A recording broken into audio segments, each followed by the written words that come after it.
It's another busy year for the Upstate New York Poison Center. 46,000 exposure cases handled just in 2025. They cover 54 counties. It's basically, I'm going to say, everything north of New York City. I don't have to tell all those stats to our next guest, Micheal Keenan. He's an emergency medicine physician and also the assistant medical director at Upstate Poison Center. Mike, good to see you. Thanks for being here. Really appreciate it. Thanks for having me.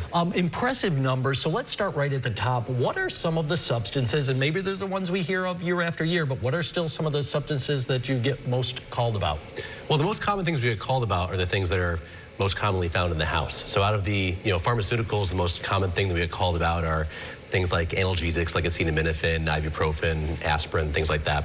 And then out of chemical exposures, the most common things we get called about are the household cleaners, the window cleaner, toilet bowl cleaner, things that you have under your sink at house. Gotcha. At home. How many of these calls are you actually able to handle right from the call taker right there and kind of save somebody, I guess, a trip to the, in most cases, it would probably be the ER, essentially? Yeah, so I think that's actually one of the largest benefits of the Poison Center. So about 75% of the calls that we get through the Poison Center are originating from home, from someone's house. And out of those calls, about 67% of the callers were able to keep it home and avoid an emergency department visit, which is huge. It saves the patient healthcare costs, and it also helps kind of offload the overcrowded emergency departments. Yeah, as well. that's what I was going to say. Probably helps people from crowding into there. How many? I'm curious. We talked about this last year. How many calls are you getting about cannabis exposure? And is it mostly in regards to kids, or do you find it adults too that are going too deep? Yeah, no, it's certainly increasing. So I actually looked at the numbers today before I came in, and back in 2017 we had one call the entire year, and then in this past year, 2025, we had 283 calls. So an exponential increase over the past 5, 6, 7, 8 years.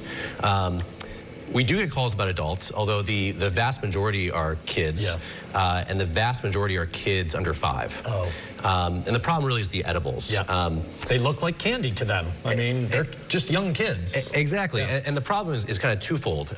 One is, a dose that would be appropriate for an adult, from a milligram per kilogram standpoint, is much higher for a small kid. So that's problem number one.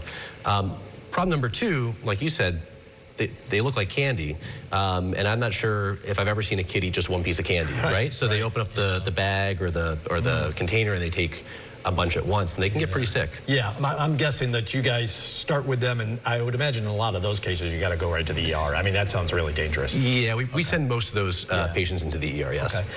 It's an incredible resource.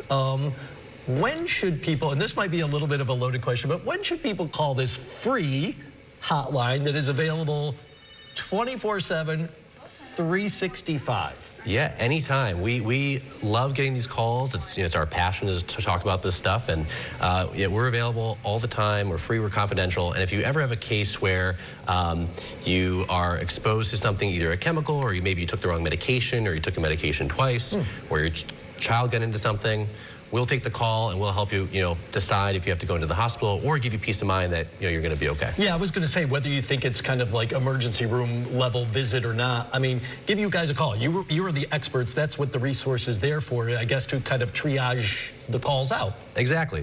So there's no kind of bad call, I guess. Oh no, not at all. We love getting these calls. It's our passion to take these calls. Most importantly, what is the number?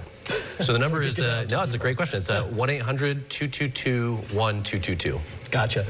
Maybe last one, because we got a little less than a minute to go. Are you finding any changes? You've been on for about 6 years or so now there. Have you seen any changes over the few years you've been there, or no? It's interesting kind of watching the different trends kind of come and go, and you'll see different drugs of abuse pop up and kind of go away, and different exposures go up and go away.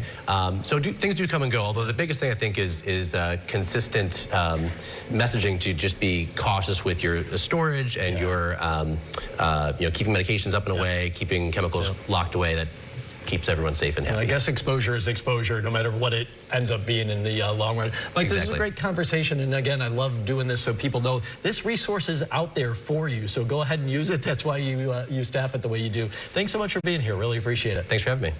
Download the WSYR Plus app on your TV to stream News Channel 9 for free. Just go to your smart TV, search WSYR Plus in the App Store, and download to start streaming today.